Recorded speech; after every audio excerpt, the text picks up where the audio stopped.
Good morning, I'm Cilliers Brink, and it's good to be back on the inside track. The big political event of last year was the local government election. The DA's promise was that we get things done. Coalitions have now been formed in the major metros and several municipalities across the country. In the spotlight this week, we look at the outcome of the election and we ask, how are DA mayors delivering on their promise to protect you from a failing national government? But first, we have a look at the week in headlines.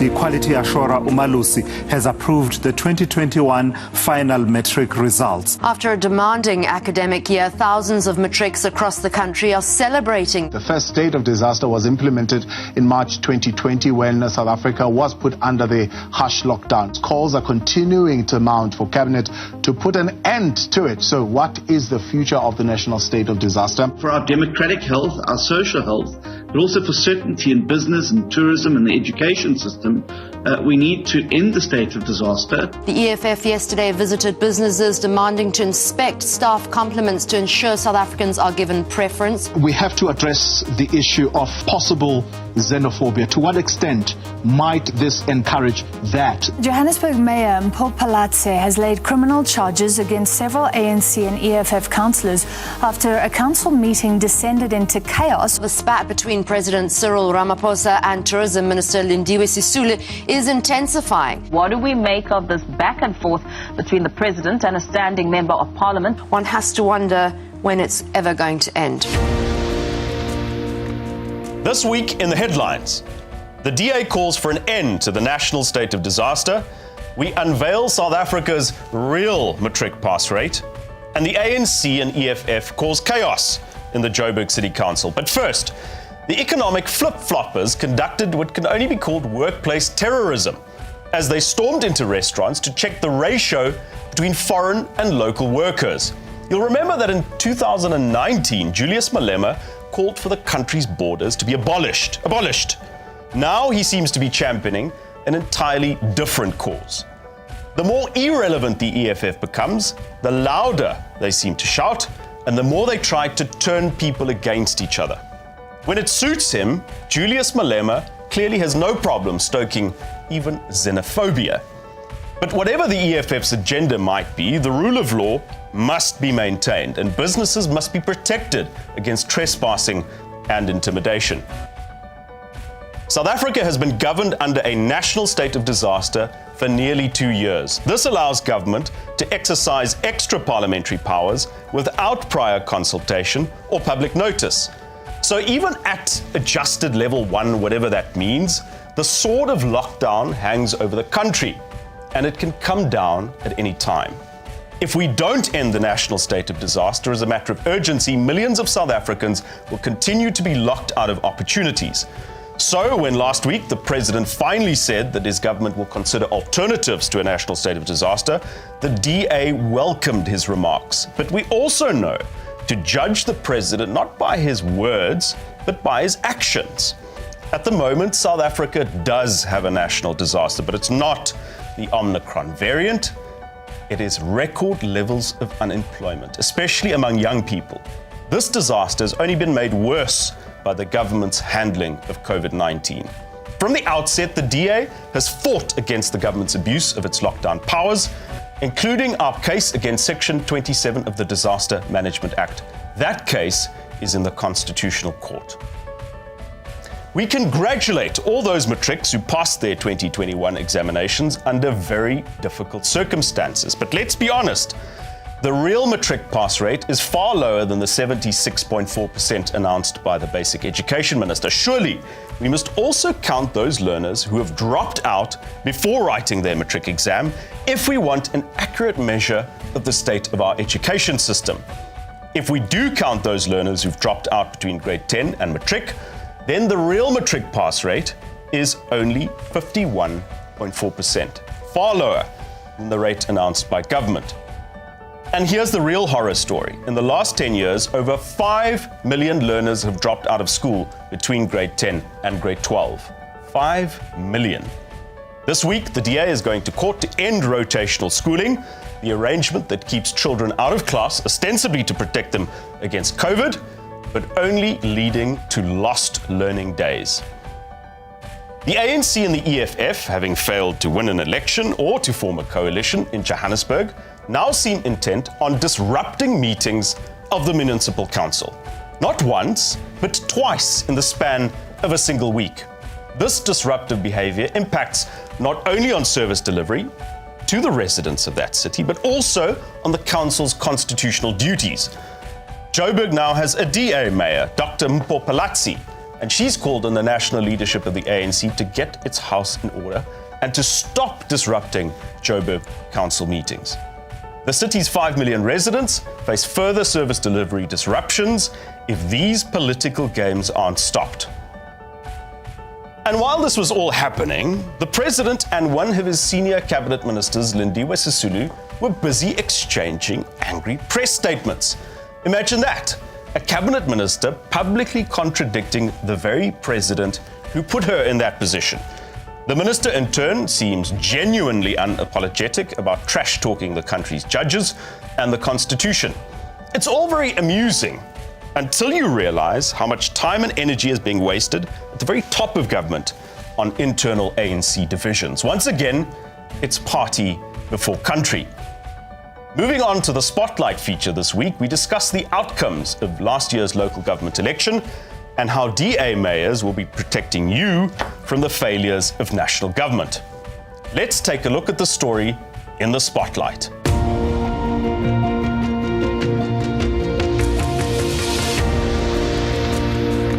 From slowing economic growth and the recent attacks on our constitution, it's safe to say South Africa's been exposed to a series of crises. The COVID-19 pandemic, rising inflation, record high unemployment, and slow economic growth.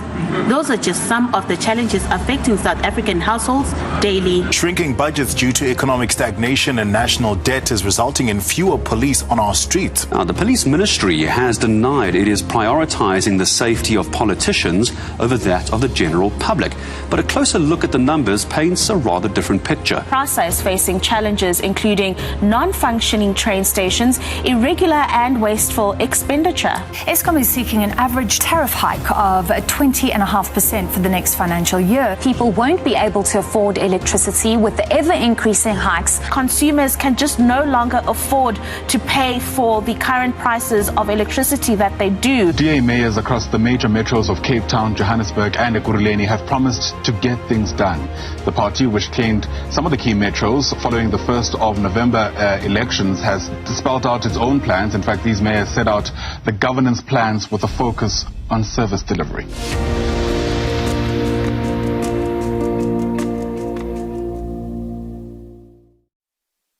The results of last year's local government election were a bombshell. The ANC has fallen below 50% of the vote for the first time in history. Coalition governments have now been formed across the country, and this could be a preview of how South Africa will be governed after the 2024 national election, the beginning of a post-ANC era. We now have DA mayors in 36 municipalities across the country, including Tshwane, Joburg, Ekurhuleni, Cape Town, and Umgeni. These mayors are already hard at work to protect residents from the failures of national government, from providing affordable energy and reliable public transport to deploying more law enforcement officers to keep communities safe. In the Spotlight this week, we get the inside track on how DA mayors will get things done. To discuss all of this and more, we're joined in studio by DA Federal Council Chairperson Helen Zille, by Gwen Ngwenya, the DA's head of policy, and Geordin Hill-Lewis, the mayor of Cape Town. And on Zoom, we are joined by the mayor of Johannesburg, Dr. Mpho Phalatse. Welcome. Helen, it's been about a month since some of these coalition agreements have been announced. Early days, but how are things going so far? Well, things are going very well in 12 municipalities where the DA has an overall majority. And in the places that we've had to negotiate coalitions, in the simplest ones, 2-party coalitions, in the most complex ones, up to 10-party coalitions, things are going differentially.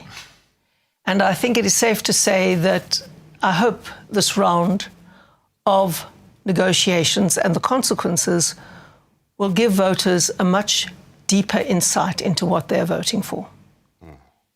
The harder it is to negotiate complex coalitions with tiny parties that hold the balance of power and switch sides at a whim on very minor pretexts, makes it almost impossible for a municipality to focus on service delivery.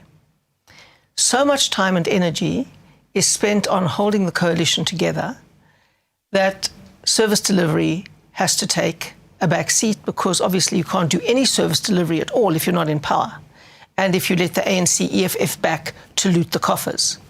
So it becomes a priority to stay in government, but the energy and the time, just this past week, for 3 nights we have negotiated till 12 o'clock.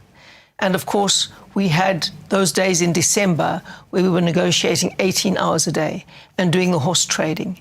And the duplicity and the difficulty and the lack of integrity in some cases, not all, but in some cases, is truly shocking.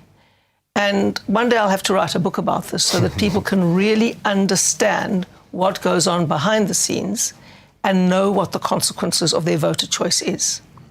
So, of course, we have a multi-party democracy, and of course, voters have a choice, and we accept the voters' choice and we have to live with it. The problem for voters is that in the end, they have to live with it too. And the consequences in most cases is failing service delivery.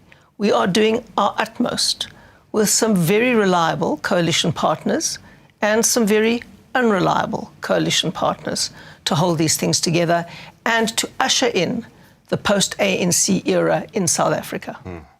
Helen, one of the things that we said we'll do differently this time is to have properly written, negotiated coalition agreements. And I think, speaking about the difficulties of these agreements, the question that often comes up, how do you enforce them? Because, of course, you can't really enforce them in a court of law. So how does that work? That's a very important question. We have an excellent coalition agreement that we initially drafted and then negotiated with our coalition partners. We've signed 22 of them across the country in 7 out of the 9 provinces. So that's where we govern in coalitions. In a full 7 out of the 9 provinces, we have municipalities. Some are going very well, as I said, others not. So what is the penalty? You can't enforce them in the court of law. The ultimate penalty is the court of public opinion and the court of the voters. Parties that are seen to be giving cities and towns back to the ANC and EFF must live with the consequences of their choices in the public domain. We will make sure that the public knows the objective and fair truth. We won't embellish or spin anything. But if parties, by their decisions, give cities and towns back to the ANC EFF to loot at will and to destroy those cities and towns finally, despite what the majority of voters wanted, those parties must live with the consequences of their choices. And it's voter judgment that is the ultimate sanction. And that's why it's so very important for people to pay attention to what parties are doing in these coalitions. Geordin, you don't have the problem of a coalition. You've got a clear 50% plus 1 majority in the city of Cape Town. You've been in the job for 60 days now. How are things going in Cape Town? Thank you, Cilliers. And listening to Helen this morning, I feel very blessed and lucky not to have that problem, and very grateful to the voters of Cape Town. And I suppose the lesson is for voters to replicate that elsewhere. But, you know, so much of the early weeks of government are spent getting all of your targets and priorities and programs in order. And in keeping with what we said in the election and today's theme, so much of this time has been spent specifically on figuring out our targets, our investment, our budgets, on energy, safety and security, and public transport in particular. Because if we really want to make a meaningful difference in shielding people, sheltering people from these critical national failures, those are really the 3 priority areas where you've got to do it.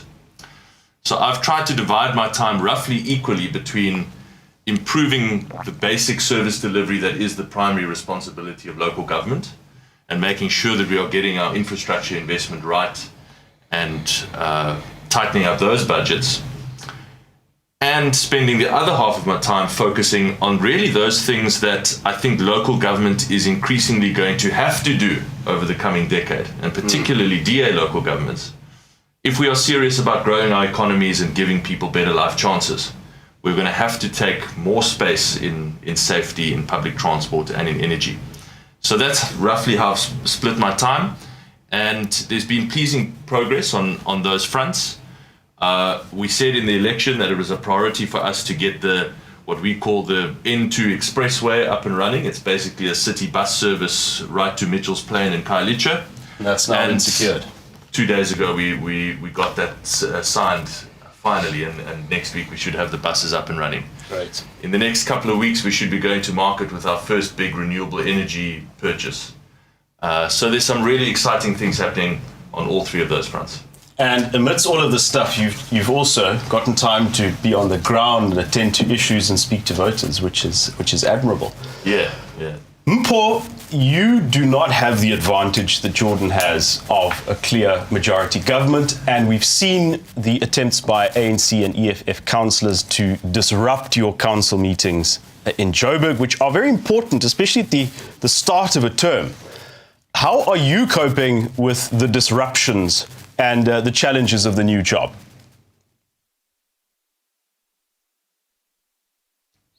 Multi-party government.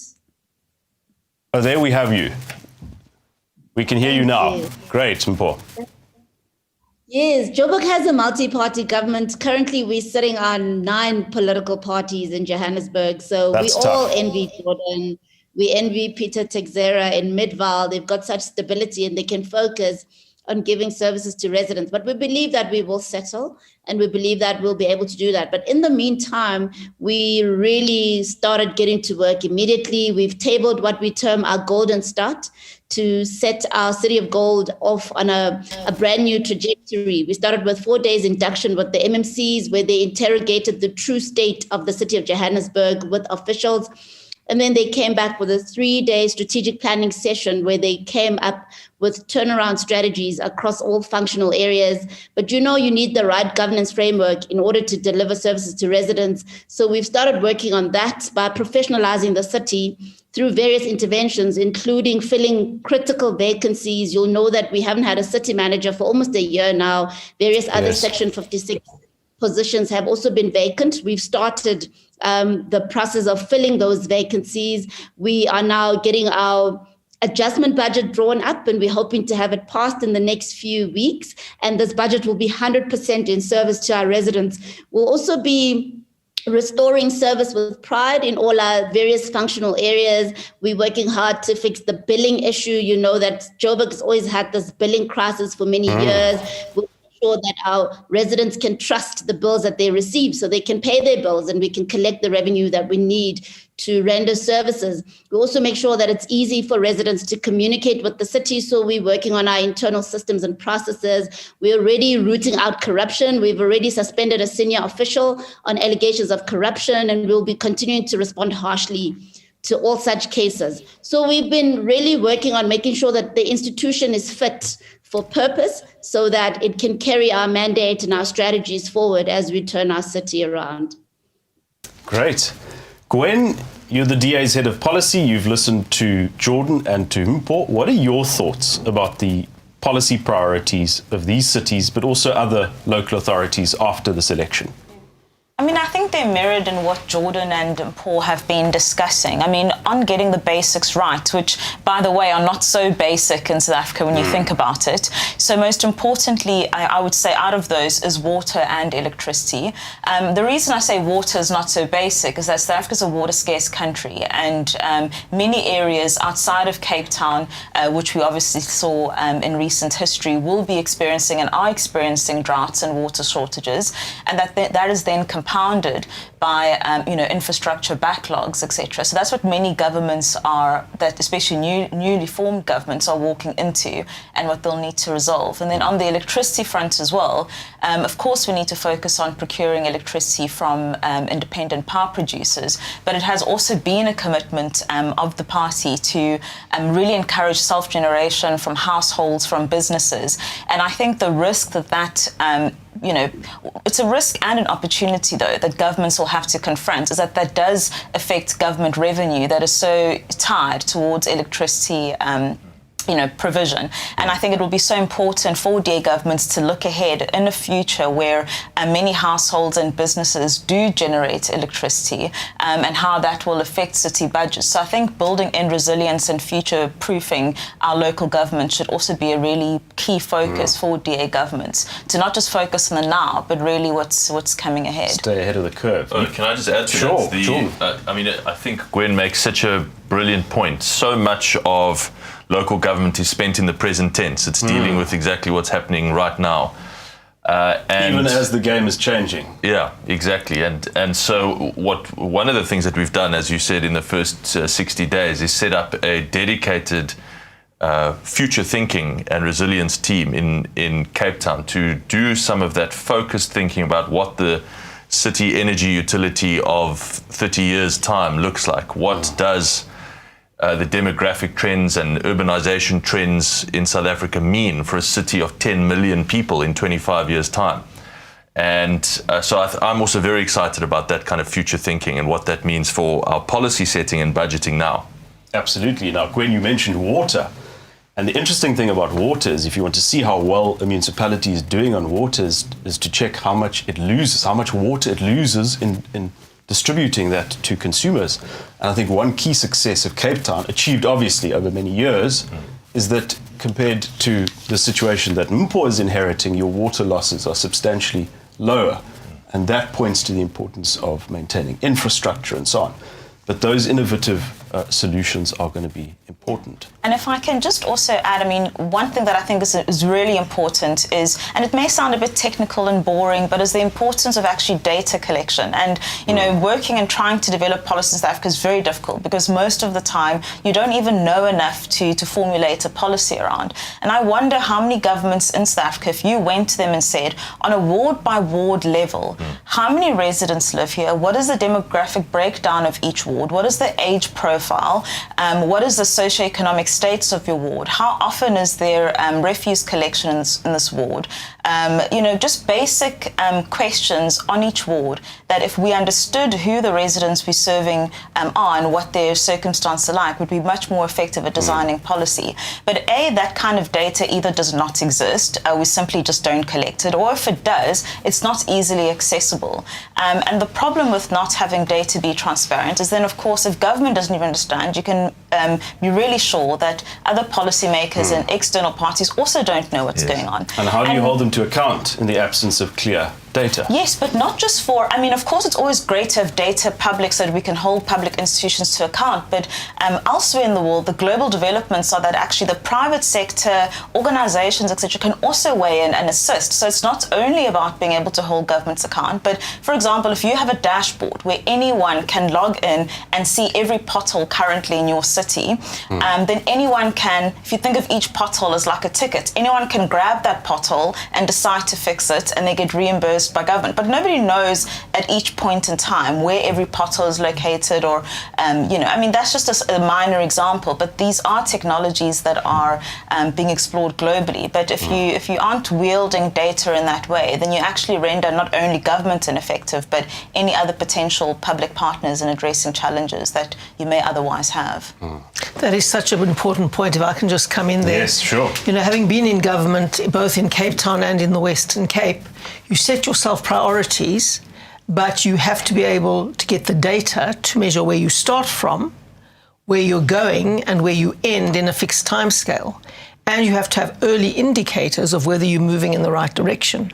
And getting that data is one of the biggest struggles you have in government, excuse me, because it doesn't exist and it's very hard to get. So we're a data-poor country, and we cannot govern well, let alone implement and determine whether policies are being successful without a tremendous focus on data. So these are very exciting conversations to have, and it's great that we're having them, and there's so much potential bringing these new ways of looking at things in. But Helen, we ultimately also want to have this conversation about national government after 2024. So there's a lot of work to be done, but winning national political power is going to be crucial to saving this country. What are going to be the key success factors for the DA and our mayors if we want to play that leading role in national government after 2024 or beyond? Well, the most critical success factor is to demonstrate the DA difference and make people feel it in their lives. People have to know, just as when you cross from the Eastern Cape to the Western Cape, immediately the road surface changes. You have to actually know the DA difference in your life. And you have to know that you will get a reliable bill. You will have to know that when you log a pothole, it'll be fixed in a certain amount of time.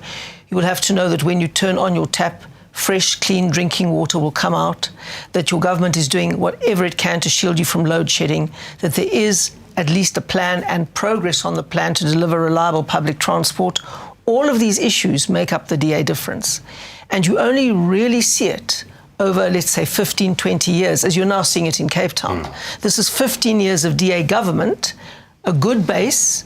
Geordin still has to focus very much on getting the basics right, but boy, now he has the platform on which to be future-focused, to do really innovative things, to do really great things. And I think in the next 10 years, you're going to see the DA difference like never before. So we have to start off by saying, in the 12 places that we govern outright, no excuses. Absolute focus on delivering not only the basis, but on key innovations, getting the data, measuring progress, delivering results. Where we have coalitions, where they're simple coalitions of 2 or 3 parties, we need to do the same. No excuses. Our complex coalitions, like in Johannesburg, we've got this wonderful mayor, Mpho Phalatse, who is focused and who is really pulling the team together. The big challenge is that there are so many variables she cannot control. And the variables are what happened inside other parties, and you cannot believe how much money changes hands, how many promises are made, how much patronage is dished out behind the scenes to make people swap sides. So we need to show to the public that a personal choice is your right in a democracy, but it has huge consequences for yourself and for others, and there are variables that you can't see and that you're not even voting for that impact you.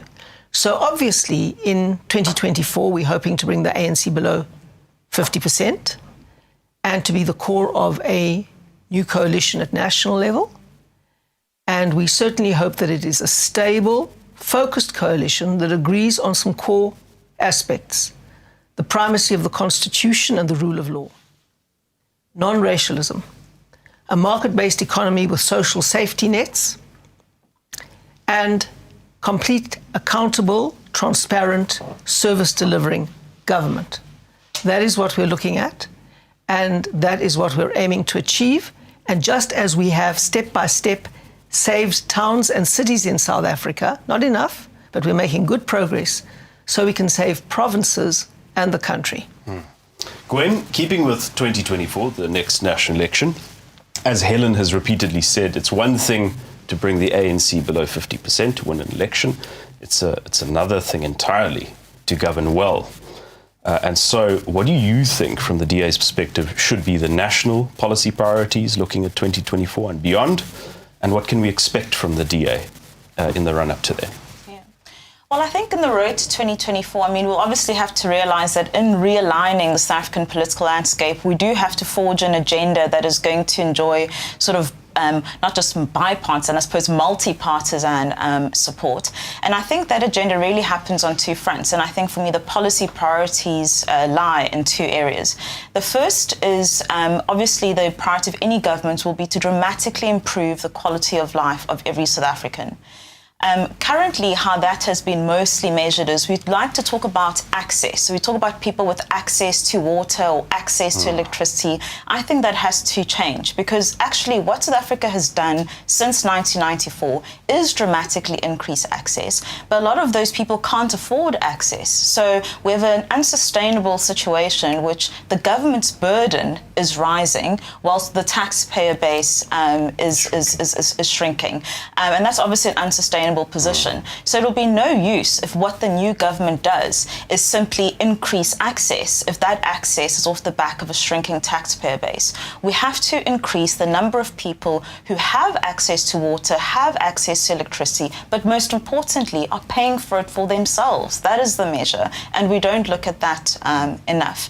The second, on the economic front, is, again, if we talk about the priority of this government would be to increase economic growth. Economic growth, we do have spurts where the economy is growing, but it's misleading because the economy can grow off, let's say, an external or global commodities boom. We haven't really changed anything internally, structurally, to realign ourselves towards a longer-term economic growth path. And so, again, it's not just about looking at economic growth, but we really need to start talking about indicators that signal fundamental economic change. And by that I mean, I want us to talk more about how many businesses are created in South Africa each year. What is the average length of business survival? So many people start new businesses, but they don't survive for various reasons. So we have to look at new businesses being created. We have to make sure, so that's one measure. We have to measure business survival rates. How long does the average business survive, and how do we make sure that businesses survive? And thirdly, to make sure that those businesses are actually employing. Because again, if employment numbers might increase because suddenly the state or a government employs more people, that's not a win. We want to make sure that we are creating an environment in which new businesses are being created, new businesses are thriving, and most importantly, that they're actually then hiring and employing. So I think really the change lies in those two areas. Improving quality of life that is driven by actually improvement in individuals and households' economic circumstances. And how do we measure that improvement in households and communities' economic circumstances is to measure the real things, not just growth, but to actually measure business growth, business survival, and business employment. And that, Geordin, you want to add? Yeah, I do. I love that we're having this kind of in-depth policy discussion about what DA governments should be doing. And I just think it makes the choice. We're talking about 2024. Yeah. It makes the choice so stark. Because really what you see happening in the ANC is just a fight for political power, with almost no focus on actually what needs to happen in the country to improve people's lives, get the economy growing, get people out of poverty and into work. DA governments are having that discussion. Yes. That is the difference. And so that's what we've got to demonstrate. Helen talks about the DA difference. That's what we've got to demonstrate over the coming 2 years. Yeah. That here you have a government that delivers progress, more opportunity, better growth, and is focused on your life. Here you have one that is just about fighting for political power internally. That's what it's all about. I was about to say that is the type of thinking that the DA is putting into this post-ANC future. But Mpho, I want to get to you in staying with the issue of national government failure. I see the media reporting that 13,000 police officers might have to be retrenched because of looming budget cuts. Now, in South Africa, we're not used to public servants being retrenched, and we certainly, shouldn't accept lightly that frontline service delivery staff get retrenched, while, for example, SAA and these other institutions stay afloat. But you seem to be going in an opposite direction, and you have announced that I think 1,800 new Johannesburg Metro Police officers will be deployed on the streets of your city to help keep the community safe. Is that an example of how municipalities have to step into the void left by national government? Definitely, Cilliers. I think for Johannesburg specifically, being the economic hub, this is very important. It's an important determinant of economic growth. If you do a Google search on Johannesburg, the number one thing that comes up is Johannesburg safe? So whether it's residents, tourists, or investors, the one thing they're concerned about is safety in Johannesburg. We've had COVID-19 and it's impacted negatively on the economy. We're on the road to economic recovery, and we cannot ignore the need to bring safety and security back to our streets, our homes, our businesses. We need to ensure that everyone feels safe. One area we're concerned about is the Joburg inner city. As you know, it is a hub of economic activity, but it's also a crime hotspot. And we will be deploying most of those police officers into the inner city. In fact, we've already started doing that. We've seen many businesses in recent times leave the inner city because of various concerns, including safety concerns. And we need to reverse this while we're on our road to recovery. And restoring safety to the inner city, for example, will restore confidence that the Joburg inner city is a safe place to live, to work, and to play. And you'll recall that in our manifesto promises, we promised residents integrated policing. We promised them that we will work closely in an integrated fashion with SAPS, with private policing agencies, as well as with our community policing forums. We've already started with these joint operations. I had one over the weekend, which was hugely successful. So yes, we're very serious about maintaining law and order in Johannesburg, restoring safety and security as we turn around the economy, making sure that the entire country benefits from the city of Johannesburg, which is in many ways the economic engine of this country and contributes significantly to the country's GDP. So, Gwen, both Geordin and Mpho have spoken about how they refuse to colour within the lines provided to them by national government. They serve their communities and they will do more than what has traditionally been associated with the function of local government. But one problem is that local government does operate within the constraints set by national government laws, grant funding, and so forth. How do you see these innovative, future-orientated governments breaking out of that mold and challenging that status quo? And is it really possible to sustain a vision like that? I mean, I don't want to underestimate, the constraints that national laws do impose on what we can get done in other spheres of government. And I think to kind of excuse it too much gives sometimes the public false hope that, well, it's fine if the DA doesn't get into government nationally because we will find these other ways to circumnavigate. And I think it is important to say that, no, actually, if we want to see fundamental change, we have to have change happen at the national government level. But that said, at the moment, we do operate in the environment that we do. And I think hopefully something that can and I think should come out of these coalition agreements at the local level is hopefully greater cooperation at the national level too. I think when bills are put forward in the National Assembly, it usually is just every opposition party for themselves. And it might start, to be time for at the national level to see parties show a united front even at the national level. Why can't there be, an alternative or a multi-party budget that gets put together, as an alternative to the one that will be put forward by the current cabinet? Why can't there be already a multi-party policy on X and Y area or bill that comes forward? I think we should start to explore possibilities for cooperation at the national level, but we'd still be confronted with the reality that the ANC still does hold the majority, still does hold the numbers. And so other areas is to obviously start pushing a little bit more perhaps on the legal front. I think the DA's legal book has been very busy in recent years, obviously fighting corruption and even now more recently with COVID, trying to fight irrational COVID restrictions, etc. But hopefully if, space does open up there to start to actually take to court some of these areas where it is uncertain to what extent local governments or provincial governments can act. Certainly I know that in the opinions of some policymakers, there's a lot more room for provincial governments and for local governments to really assert themselves, bearing in mind that they're not actually sort of lower governments, so that the South African Constitution doesn't so much envision measure of autonomy. Exactly. It doesn't envision so much a hierarchy, but there are separate spheres of government. So I think we really should push the envelope. And Helen, when national government institutions fail outright, I mean, surely we can't just stand by and accept that. The Constitution can't be a straitjacket.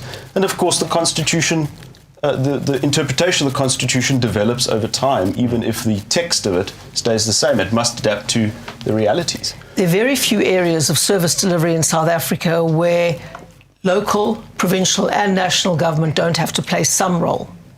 And the Constitution, for example, let's take electricity, gives local government the responsibility to reticulate energy and electricity, to get it to households, but it gives national government the responsibility of generating and transmitting electricity. Now, obviously, local government can't do its job of reticulating electricity if national government isn't generating and transmitting electricity.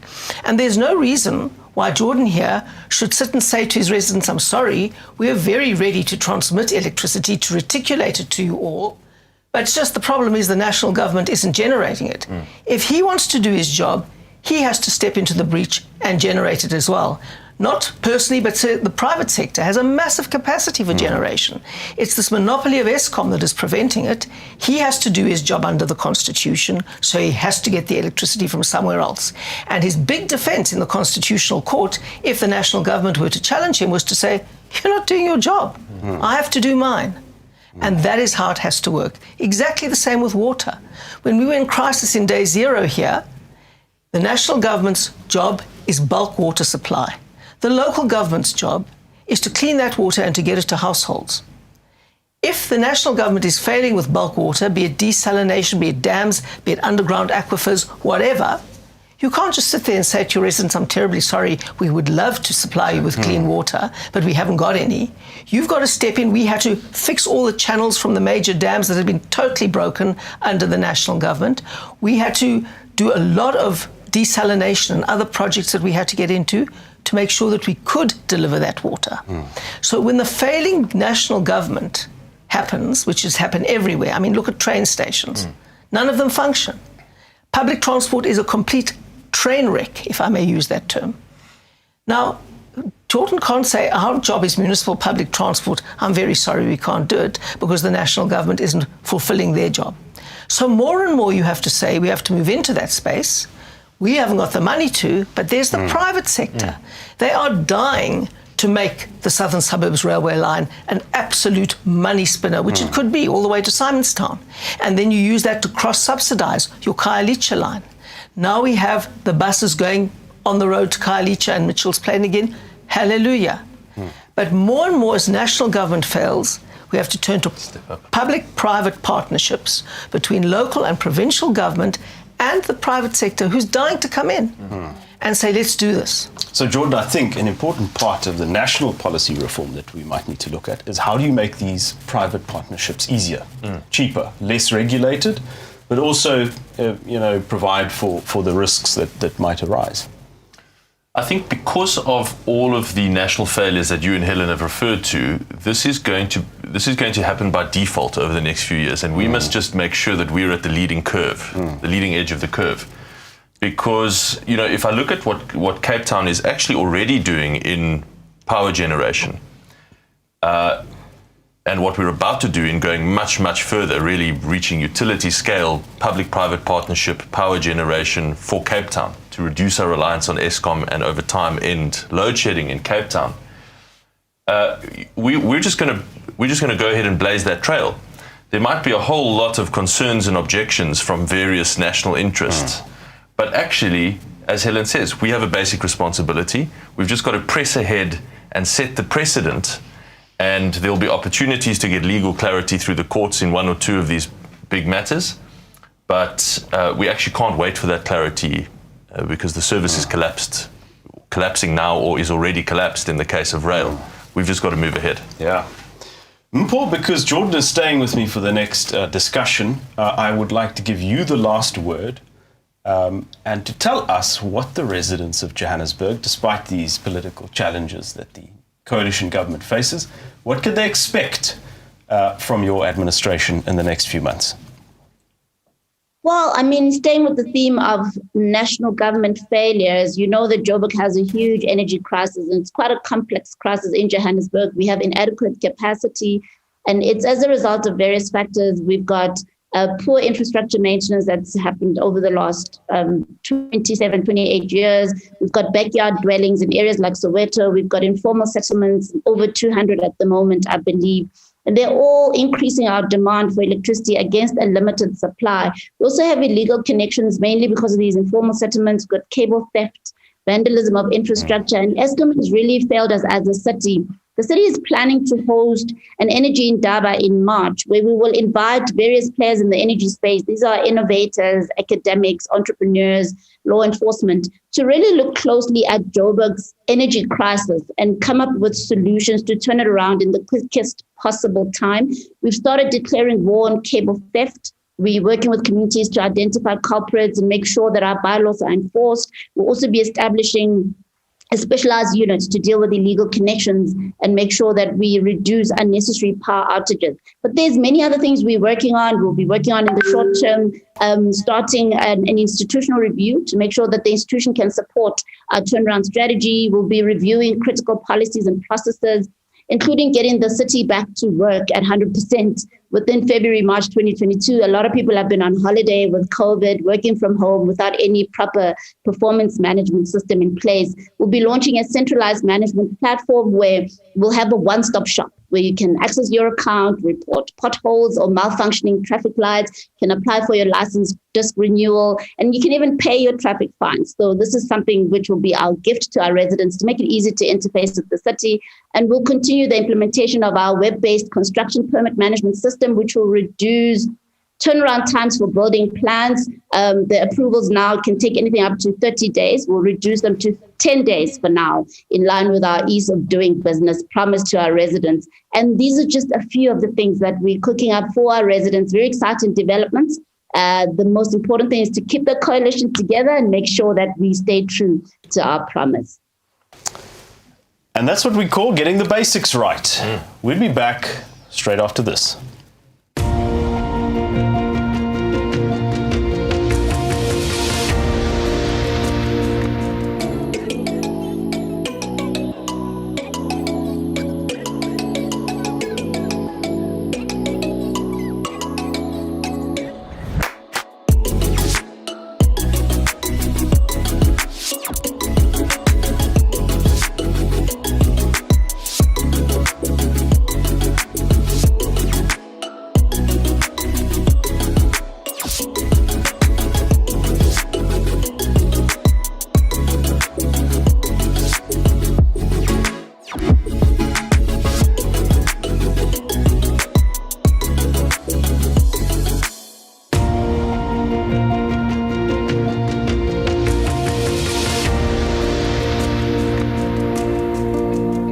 This week in DA-led towns and cities across the country, 1,800 new Metro police have been deployed on the streets of Joburg to fight crime.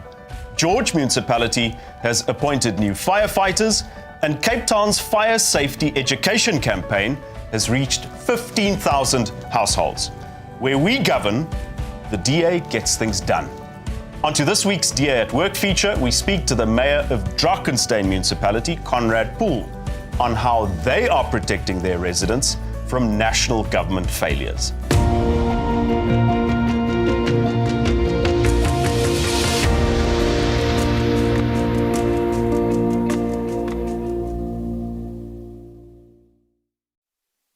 Welcome to Conrad Poole, who joins us on Zoom, and Geordin, who has been with us in studio. Conrad, I want to start with you. Drakenstein is one of the 6 municipalities in the Western Cape that participates in the Municipal Energy Resilience Program put together by the provincial government. Tell us what that is about. Thank you, Cilliers. Let me start by agreeing with our federal chair that it's no matter what is the title, but every public rep of the DA has to ensure we solving out the difference so that we can actually succeed in our quest to get on national level the ANC under 50% in 2024. But nevertheless, coming back to your question, is yes, Drakenstein is one of the 6 municipalities whereby Western Province government has elected us to be part of their assistance of how they can assist us in generating our own power or selling our own power to our residents in Drakenstein. We have been exploit this investigation or this project a few years ago, and yes, we shared our research with Western Cape government, and yes, of course, of that, we have shown them that we actually act proactively in that regard. Our aim is to ensure businesses do not suffer as a result of load shedding, and that our residents' lives are not disrupted by it. Therefore, I am grateful to the Western Cape Provincial Government for providing us an opportunity to make us part of the 6 municipalities in their project. The opportunity is there, Cilliers, and we as a municipality at Drakenstein, we will do anything in our power to be successful in this regard. Thank you. Geordin, this energy resilience program is obviously all about escaping dependency on Eskom and load shedding. You've made the bold promise to the people of Cape Town that you want to make the city free of load shedding. How is that project going? I really, really do want to. And let me just start with why I think that's important. It's not just about so that you can make dinner at night or boil your tea or whatever. It is because all the talk that we hear of economic growth and unemployment is all just fluff, so long as you can't even have enough power to grow your economy. So if we are serious about unemployment and poverty, you have to have electricity. So I'm very serious about this. And I'm pushing the team hard to develop a realizable, practical, costed plan to do it over this term of office. And as I said, very soon, in the next couple of weeks, we will go to market with our first major procurement, probably in the region of 200 megawatts of solar power or renewable power. The market will decide what power they want to bid. And that's going to be really exciting. We're also looking at investing in storage, battery or pump storage, expanding Cilliers pump storage dam, reducing better incentives to reduce energy usage in the city and get more people onto their own embedded solar generation. So it's going to be, it's going to entail a whole number of things, getting them right all together. So it's a lot of work, but it'll be the single biggest economic stimulus that we can do for our city economy, regardless of anything else. Absolutely. So it is really important to go for it. Conrad, staying with the theme of innovation and DA governments having to be ahead of the changes that are happening, Geordin mentioned Cilliers Dam, which of course helps minimize load shedding and the residents of Cape Town reap the benefits of that. But please tell us about Lelifontein in Drakenstein, which I believe is an equally innovative project. Thank you for the question. And yes, I want to say the following, that is innovative is just you have to do more with less money. And that is what we have to do in this next 5 years. We have to see how can we actually make a 10 rand a 50 rand. And that is what actually is engineering. With this innovative idea they have come up, is that Lelifontein pump station is the first of its kind in South Africa. Is an example of how our municipality can use low-cost, off-shelf equipment to generate clean power, using potential energy in existing infrastructure. The same equipment is used to pump water and to generate electricity to reversing the flow through the pumps. The generation of electricity will not only be possible during specific circumstances. If the pump station is not in use for pumping water, but if water can flow under gravity to Wellington, the amount of energy that can be generated will only be a portion of the energy used under pumping conditions. Therefore, will only be a small saving to the pump station's usage and will not have any effect on residents' needs or during Eskom's failure. And that is the kind of project in the next 5 years will bring us to the next level.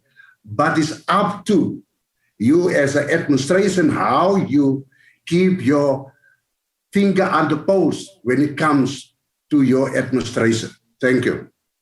And I hope a lot of mayors and municipal managers visit Drakenstein to see what's happening in Lelyfontein. We've got to come and see that ourselves, Conrad, because the nice thing about these 6 municipalities that you mentioned under this project is there's now some real healthy competition between us for who can get there first. So I'm a little bit jealous of what Conrad has just said, and we'll make a plan to come and see it so we can steal your good ideas for Cape Town, Conrad. Yeah, I'm sure Conrad is up for that. Yeah. Geordin. Sure, Conrad. I said, yes, he's welcome. You're welcome. There you go. A visit to Poole. Geordin, Conrad spoke about stretching the value of the rand, and it seems to be a concept that Eskom is struggling with. So now they want to slap a 20.5% increase on the price of bulk electricity, and then municipalities will have to pass that on to consumers or absorb the cost and then cut other services. You made a presentation at NERSA, the energy regulator, who will have to decide on this recently. What did you tell them, and do you think they will listen? My message was simple. Cape Townian families, South African families cannot possibly afford this increase. So many millions of families are under tremendous financial pressure at the moment. No one in South Africa is getting above inflation salary increases, if you're lucky enough to even get inflation-related increases. So to slap consumers now with an increase that is at least 4 times current inflation is just totally disrespectful and disregarding of the financial reality of so many people. And so I just think, and the other message was that it's unfair to keep going back to the public to pay for Eskom's own internal failures. Yes. And as if our economy has been growing and state capture didn't affect the end consumers of electricity. And as if Eskom has made a real effort to show, as you know, to stretch the rand, to show real efficiency gains and to deal with its bloated payroll. So some of the questions from the NERSA board members indicated to me between the lines that they were very supportive but felt constrained. In fact, the words that one of the board members used is that we are in handcuffs because Eskom is bankrupt. What do we do? Eskom needs cash. And so the case that I made was, I think that they have to make a rational decision, and any rational decision should take into account both Eskom's finances and the public's finances, the family's finances. You can't only look at Eskom and ignore the families. And so that was the case that we made. It's unaffordable, it's unfair, and hopefully they do listen. And of course, the DA has a petition running against that 20.5% increase. And we're very thankful for having mayors who are willing to stand up to decisions like this. Conrad, I want to conclude with you, and I'm going to give Geordin an opportunity as well. We often speak about what's happening in the big metros, what the DA is doing there, but we forget that a big part of the success story of DA government is written by people like you in municipalities like Drakenstein, which is not a metro. Tell us, what can the residents of Drakenstein expect from your administration in the next few months? Thank you. I believe to be successful in the next 5 years is that you have to have the ability to take your community with you. And with your community that is in sync and in line with the vision you have adopted for the municipality as a city of excellence, and want to building onto that. With our past successes as a vision that we have adopted, we can easily say we have mastered and has set a really good foundation. In our case, and it's not in the case of Mpho, but we have actually a second bite at the cherry, because why it's our second term. We can actually build on that foundation, become more solution-driven innovation. And that's why I'm talking about 10 rand become 50 rand. Essential economic and social development. Continue the excellent service delivery we have posed up to our residents. Steadfast, good governance in financial management, and never deviate from it. And integrated communication that only not informs only this empowers our community, but promotes Drakenstein as a business, as an investment, as a tourism and a sport destination.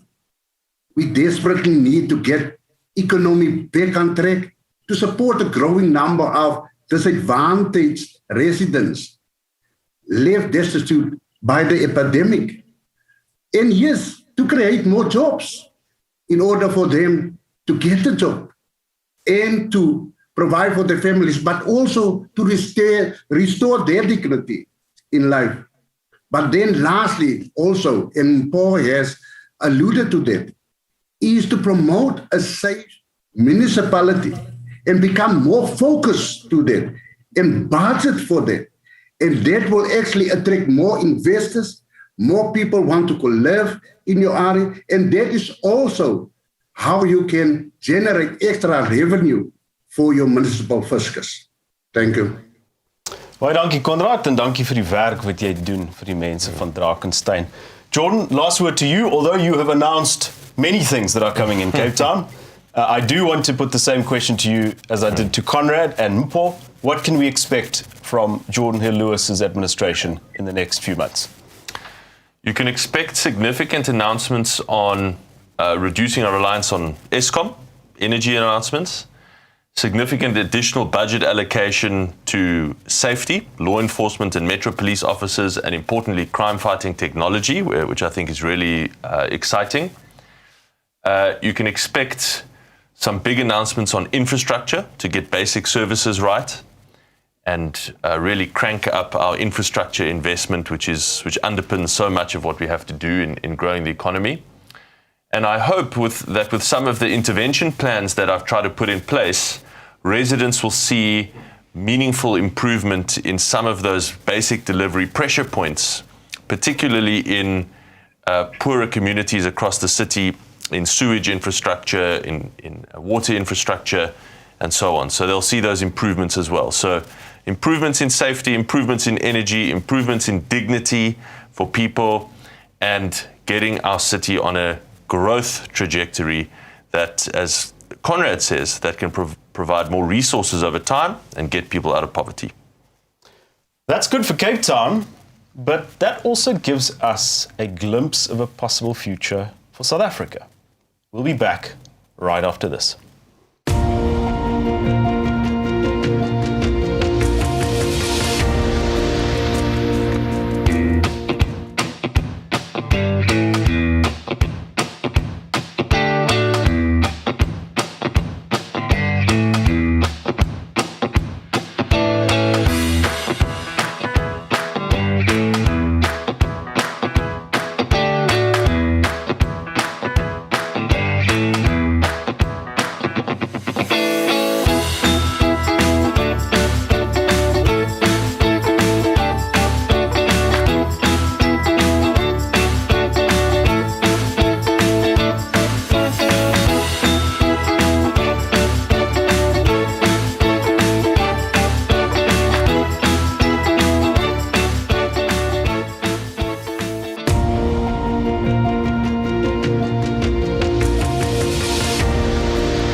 That's a wrap, folks.